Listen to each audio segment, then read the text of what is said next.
नमस्कार। आज बात करते हैं एक ऐसे कानूनी फैसले की जिसने व्यक्तिगत स्वतंत्रता और सामाजिक मानदंडों पर एक बहुत बड़ी बहस छेड़ दी है। एक विवाहित पुरुष का लिव इन संबंध। इलाहाबाद हाईकोर्ट का ये एक वाक्य, नैतिकता, सामाजिक अवधारणा और कानून को अलग अलग रखना होगा। असल में ये एक लाइन ही पूरे मामले का सार बता देती है। ये फैसला इस बात पर जोर देता है कि अदालतें कानून के आधार पर काम करती हैं, सामाजिक राय पर नहीं। तो चलिए इसमें और गहराई से उतरते हैं। तो सबसे पहले बात करते हैं उस एक अहम टिप्पणी की जो इस पूरे मामले के केंद्र में है। ये टिप्पणी आई है इलाहाबाद हाई कोर्ट के लिव इन रिलेशनशिप पर दिए गए एक बेहद अहम फैसले से।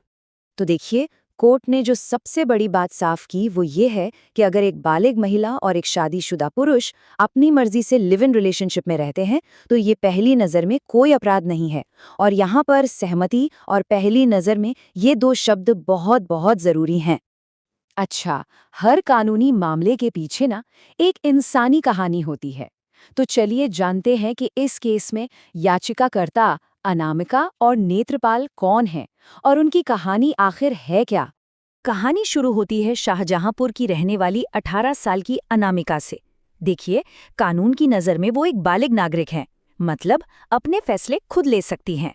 और उनके साथ हैं नेत्रपाल, जो खैर पहले से शादीशुदा हैं, और ये दोनों अपनी मर्जी से एक लिव इन रिलेशनशिप में रह रहे थे। और इसी रिश्ते को लेकर, इसकी कानूनी वैधता और अपनी सुरक्षा को लेकर ये लोग कोर्ट पहुंचे थे। तो सवाल ये है कि ये जोड़ा आखिर कोर्ट पहुंचा क्यों? देखिए, उनकी अपील बहुत सीधी साधी थी। उन्होंने कहा, हम दोनों बालिग हैं, अपनी मर्जी से साथ रह रहे हैं।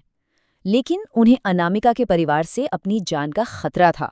तो उन्होंने दो चीजें मांगी, एक तो पुलिस प्रोटेक्शन और दूसरा उनके खिलाफ जो एफआईआर दर्ज हुई है उसे रद्द किया जाए।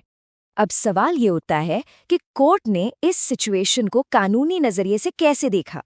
चलिए अदालत के फैसले के पीछे जो लीगल लॉजिक है उसे समझते हैं।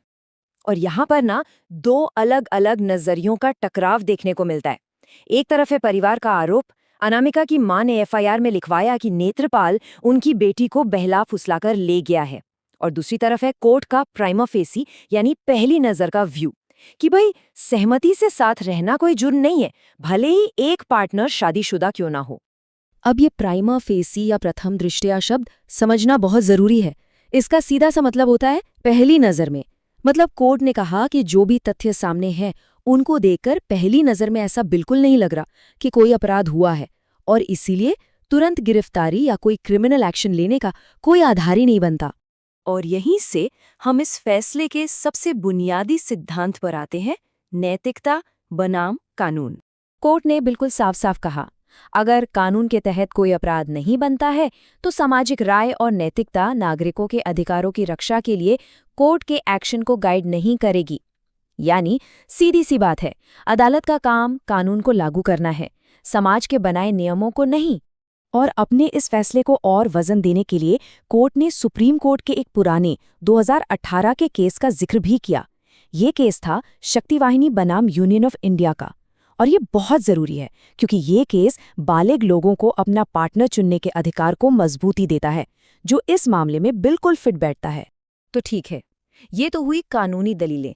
अब इस तर्क के आधार पर कोर्ट ने उस जोड़े की सुरक्षा के लिए आखिर क्या ठोस कदम उठाए, आइए एक एक करके देखते हैं। कोर्ट के जो निर्देश थे वो बिल्कुल साफ थे। सबसे पहले तो पुलिस को ऑर्डर दिया गया कि वो कपल को अरेस्ट नहीं करेगी। दूसरा, शाहजहांपुर के एसपी को पर्सनली उनकी सुरक्षा सुनिश्चित करने की जिम्मेदारी दी गई। तीसरा, परिवार को सख्त हिदायत दी गई कि वो उस जोड़े से किसी भी तरह का कोई कांटेक्ट नहीं करेंगे। और आखिर में राज्य सरकार को भी अपना जवाब दाखिल करने के लिए टाइम दिया गया। तो कुल मिलाकर देखें तो ये फैसला बालिग लोगों के पर्सनल चॉइस को क्रिमिनल जस्टिस सिस्टम से अलग करता है, और ये तब भी करता है जो वो पसंद समाज के बनाए नियमों को चुनौती दे रही हो। ये फैसला एक तरह से ये कहता है कि हर वो काम जो समाज को पसंद ना हो, जरूरी नहीं कि वो कानूनी तौर पर अपराध भी हो। और ये पूरा मामला हमें एक बहुत बड़ी सवाल के साथ छोड़ जाता है कि किसी भी व्यक्ति की निजी आज़ादी और समाज के बनाए नियमों के बीच एक सही बैलेंस कैसे बनाया जा सकता है। ये एक ऐसा सवाल है जिस पर समाज और कानून दोनों को लगातार सोचने की जरूरत है।